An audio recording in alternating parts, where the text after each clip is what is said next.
Welcome, and thank you for joining us for Our View, a show about poverty as it relates to Battle Creek, Michigan. What's co-op? Simply put, it's a network of families in poverty in Battle Creek, Michigan, supporting each other to get through hard times. They share time, talent, skills, and resources. There's on-site employment training for frontline services, commercial janitorial, and industrial sewing. We offer a variety of life enrichment and educational opportunities. Our mission is women helping women, working together to improve their lives, their families, and our community. We foster an active network of support that provides much-needed resources for education, career training, and life management. We envision the city of Battle Creek as a place where all women can come and find support for themselves and their families. By strengthening women and elevating their collective voice, we will improve policies and systems that impact women and their families living in poverty. And that vision is why we're here today, doing this show to discuss as a community the myths and truths around poverty. Today's topic, does domestic violence happen more in poverty? Joining me today is Samantha Hughes, our board president of the Women's Co-op. Samantha, welcome. Tell us why the work of Co-op is important to you. Well, I love the work that Co-op does. I love the idea of women helping women. You know, we've come a long way in this country towards equality, but we're not there yet. And I think too often women feel like they have to compete with each other or put each other down to get ahead, and that's not true. Women need to raise each other up. They need to empower other women. And I think that's what Co-op is all about. So I couldn't be more excited to be a part of it. Thank you. Last month, we posed a question to our board. What social stigma does society need to get rid of? What was your answer to that? So there were many thoughts that went through my head, but I have to say the one that, came to mind first was the stigma that domestic violence is really only happening in poverty, and it's a poor people's issue. That's not true. It happens across socioeconomic status, it happens across demographics, and we need to get over the fact that domestic violence is a problem everywhere and not just in poverty areas. According to the opinion of several studies that I looked at, domestic violence isn't a symptom of poverty. Rather, poverty is a symptom of domestic violence, because oftentimes abusers don't allow us to have jobs or to have bank accounts, or when a woman chooses to leave a situation like that, she often leaves everything behind and is catapulted into poverty. Do you agree? I do. And how can you expect a woman or anyone to leave a violent situation if the alternative is homelessness? And they can't take care of their children, they can't take care of themselves. And do you think that sometimes that's kind of like dual trauma with the children? I mean, like, I know personally, my mother was a victim of domestic violence. And we went to shelters or had to go stay with family. And I remember being a wreck as a child. I mean, it's one thing that you have this thing going on at home, right? And you know about it. But then everything is ripped away from you. Your friends, your room, your toys, like everything that you know. The other side of my family, my dad's family, or, whatever family at the time. So I feel like sometimes that's a burden that lays with a woman in domestic violence situations too. Absolutely. She knows she's not only giving this up for herself, she's giving this up for her children too. Yeah, and I think we do a lot of victim blaming, and even the victim themselves blames themselves for the situation that they're in, and they think, I can handle the violence if it means my kids have a home and a meal and are taken care of. I can put up with that for the betterment of my family, and if I leave because selfishly I don't want to be abused anymore, look at what I'm doing to my children, or look at what I'm doing to my family. And if you don't have the resources to get out of that, that cycle just keeps repeating. Absolutely. Why do you think people believe that domestic violence is something that only happens to poor people? I think that there could be a lot of reasons. One reason is I think people don't like to talk about it. I think it goes back to victim shaming. And if you're in a situation where, you come from money or you have a good education, you feel bad that you were in that situation and you blame yourself. So you're embarrassed to let other people know that you were a victim of domestic violence. And so we don't really hear about folks that are outside of poverty having that issue as much. And what do you think? Now, you talked earlier about one of the reasons you liked being involved in Women's Co-op is the camaraderie among women. So do you think this is a piece of it too, that as women we don't naturally want to even share with each other these things that are going on in our homes or Yeah. relationships? I do. I think there's a lot of embarrassment around domestic violence, and embarrassment that it's happening to you, embarrassment that you're continuing to stay in a place where it's happening to you, and so to protect yourself from what you fear will be judgment by other women, you keep that bottled up inside. Or maybe the blame too. I mean, oftentimes, I know with my mother, especially, she thought that these situations were her fault. If she just kept the house a little cleaner, or if she just would have had that 6-pack of beer in the refrigerator when he got home, or if the kids would have been a little quieter, she knows better. You know, oftentimes these women take on the blame themselves as well. Absolutely. So this topic is not only familiar to you, it's one that's familiar in your family because you have a sister that actually takes a role in this. Tell us about that. Yeah, my sister is the deputy director of Safe Place, which is a domestic violence shelter here in Battle Creek. So they take in victims and their families of domestic violence, help them get resources to get their life back together. They offer legal services to help with things like restraining orders. They actually partner with co-op sometimes when the women need other resources that Safe Place doesn't provide. Why is that work important to you? I know that you help your sister and you're involved in Safe Place.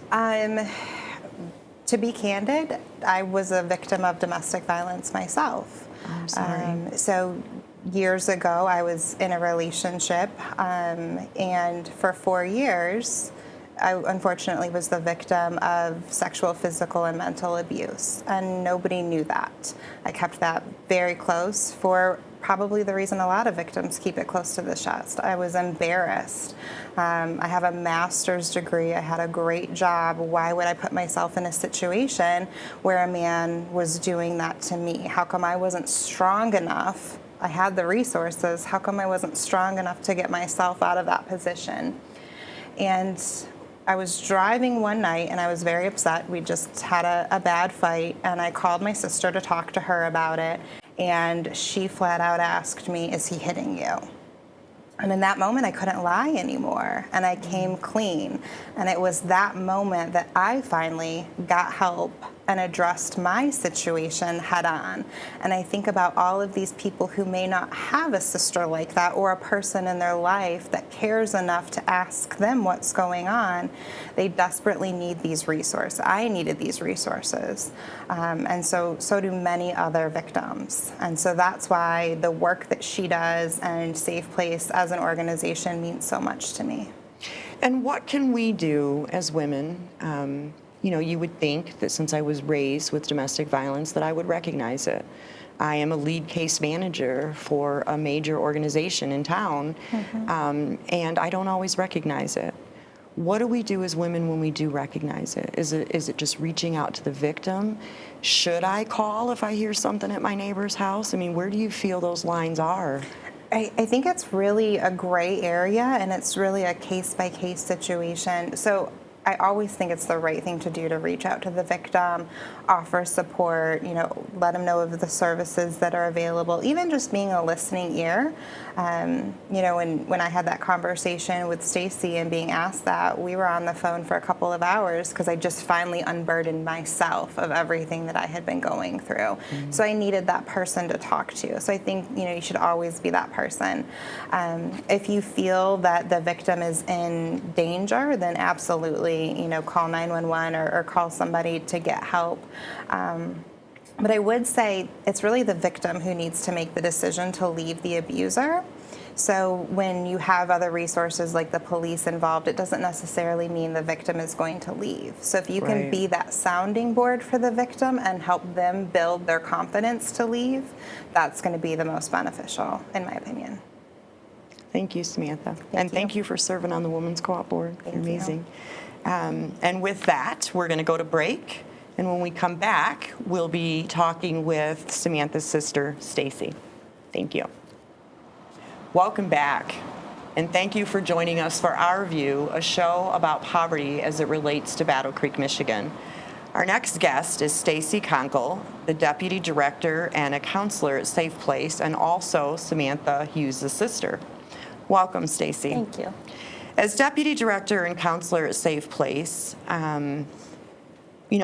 what are some of the things that you see as far as patterns in this myth about poverty? So you deal with donors, you deal with the greater public. Are we right in assuming that most people think this is an issue that exists amongst poverty, and what do you see? Absolutely. I think that especially when we have donors and community members who come into Safe Place, our building is the shelter. So they're getting this picture that all victims of domestic violence have to come to a shelter to get out of the situation, or have to access services that are free. And that's just not the truth. That's just a small piece of victims who are fleeing their abusers come to Safe Place. So we hear that a lot, and there's this stigma for people who are experiencing domestic violence who have a higher income that they don't want to come to Safe Place because of that stigma, or that they're going to be judged, or that they will lose some kind of social status or that type of thing. I think we've had victims who have even said, I feel guilty accessing Safe Place because the services are free and I could afford to go to counseling somewhere else. So, we try to combat that and say anybody is welcome to any of our services, no matter what your income level is, because the reality is we're the ones that are trained to do this work, and so we want victims to come to us. So, I think it kind of goes both ways. I think that people are made to feel uncomfortable, whether they're a victim that comes from money or a victim that comes from poverty. There's so many different stigmas that it just makes it so much harder to leave or to access services. And I think that you're right, too, that it is a myth that because Safe Place is a shelter, that it's kind of lumped in with the other homeless shelters in town, that this is for homeless women. Right. And if I am a woman of means trying to escape this situation, I might not consider that that can be a place Exactly. for me to go. So thank you so much for Yeah, joining us today and- to discuss that. Yeah, and the reality is most of our services are non-residential. So we serve over 2,000 survivors a year, and only about 300, including the children that we serve residentially, actually stay in shelter. So most of our clients don't come to the shelter. But a lot of people think that's the bulk of our services, but that's really just a small portion. Sure. So one of the primary reasons that a woman could end up homeless is a result of domestic violence. I was talking to Samantha earlier that, often poverty is a symptom of domestic violence. Because, if you're leaving this situation, you're usually leaving with nothing. You don't have anywhere to go. You've probably been in a situation where you weren't allowed to have your own income or your own bank accounts. Can you talk a little bit more about that and why it is important to have a safe place in our community? A shelter. Yeah, so financial control is, when we look at the power and control wheel, that has its own section even. And it's so powerful because it can stop someone from leaving for 30 years. I've worked with clients in counseling who have been with their abuser for 30 plus years just because they were a stay-at-home mom and didn't even have a job, So to be able to go out and find a job even is something that was just so overwhelming. And plus, when you have your abuser telling you you're not good enough to have a job, or nobody's going to want you to come work for them when you haven't worked for 30 years, you have no skills, all of these things that beat somebody down, you don't even have the confidence to go look for a job. But we definitely see that. We see people who their abuser has either prevented them from getting a job, or maybe they have a job but their abuser took all of their income and didn't give them access to it. So I just think about if I had to leave my house with my kids and have nothing, even if I had a job, but to be able to afford housing or a car or furniture or just clothing even, just day-to-day needs, how overwhelming that would be. And then when you have that mental and psychological abuse playing in, telling you that you're not good enough, you're not capable, you don't deserve this, you can't do it without me. There's so many aspects of control that really make it difficult for somebody to leave, but financial is a huge one. And so if I were a woman and I were in this situation and I wanted to be free of it, how would I contact Safe Place or get in touch to get help? So we have a lot of different ways, and we've adjusted our services, of course, with COVID, but the easiest way is just to call our 24-hour crisis line. It's 269-965-7233. That's answered 24/7, 365 days a year. So you could call Christmas Eve and somebody's going to answer who's trained to talk to you, support you, safety plan. Even if you're not ready to leave and you just need to talk to somebody or come up with a plan or want to know your options, we're here anytime for anything like that. If calling is not safe, we have other options. So we have victims that reach out even through our Facebook page. It's not always monitored, but we do our best to make sure, that we respond quickly if that's the only way. We have an email that victims have reached out through in the past. Really just any way that they can track us down. But we also, our website, www.safeplaceshelter.org, has a lot of great information. So all of our safety planning documents, everything is on there. Information on domestic violence in general, the services that we have, kind of give an idea of what it would be like to come stay in shelter. The unknown is scary, so we try to help people understand what it's going to look like when they enter into our shelter. It's not glamorous, but we're going to try to make you and your children, if you have children, feel at home and safe, and that's the most important thing. And you're going to help them to transition into their own housing, Yes. safe housing.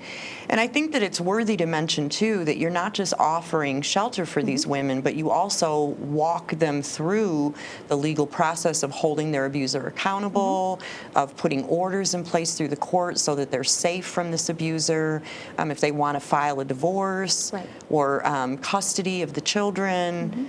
All of those things. And I wanted to ask you about that, too, because I think a myth with some women is that if he is the breadwinner and I am, in fact, I have no income and I have no means and I'm going to go stay at a homeless shelter now, will I be able to keep my children? Won't the court say that they're better off with my husband in their own home? And does Safe Place help with that? We do, and that is a huge barrier, and that they're getting that reinforcement from the abuser too, saying that exactly, that of course the judge is going to give me custody when I'm the one that has the job in the house, and it's definitely a very real worry, and I won't say that doesn't happen to some people, but especially when you think about CPS and things like that, they're looking at what is this person doing to get free of this abuse, because even if the abuser is not physically abusing the kids, watching your parent get abused is abuse. That's psychological abuse. And so in our experience with Children's Protective Services and people like that, they're looking at, you're safe at a shelter, you came to the right place, you're getting the services that you need. So that's not any points against you. That's you doing what you need to do to take care of your kids. Again, it's going to be an uphill battle, but we're going to walk with you through that and help you. And then we have, our other services include advocacy and resources and help with finding employment. So, we'll try to help you kind of check off some of those boxes too, so that you can build up your case of that, well, I can, I'm working on getting stable housing, or I have a job, and to reach your goals so that you can be that stable environment for your kids. But to me, being in a shelter where you're not being abused, you're not witnessing abuse, that is much, much better than being at home with an abuser, even if you live in a mansion. Absolutely. I just know that there are some women out there that prevents them. So in your personal experience, does domestic violence only happen in poverty? Absolutely not. Domestic violence happens across the gamut. I've seen that personally. I've seen that in my work at Safe Place. It can happen to anyone. It looks different, and people share differently, I think, across socioeconomic class and across race and sex and gender and every, gender identity and everything. And that's, at Safe Place, we really try to be welcoming to anyone who is a victim, any gender identity, anyone that needs our help. But it definitely happens to anybody. I think there's a lot of reasons that people believe it only happens to women in poverty. It seems to be the big one. But we know that that's just not the case, Why do you think society and culture think that? Why is there a culture around this that thinks that it's poor women that... Yeah, I think that, first of all, when we're looking at domestic violence shelters, people automatically think poverty. Because if you're going to a shelter, you must not have the means to, go somewhere else. And a lot of the statistics and a lot of the focus on when we talk about domestic violence is agencies like Safe Place. So to me, that kind of skews the data. When we do our reports, yeah, probably our client's income level might be a little bit lower, but we're not seeing the full picture. We're seeing the people who needed the free services or, felt comfortable accessing our services, whereas somebody who has, more wealth or has a greater income might hire a private attorney. They might get their own counselor through private practice. So we just don't see it. It's still there. We just don't see it. And then, like I said, I think there's a lot of stigma and a lot of shame for, survivors who are, who have more wealth because they have the status to uphold.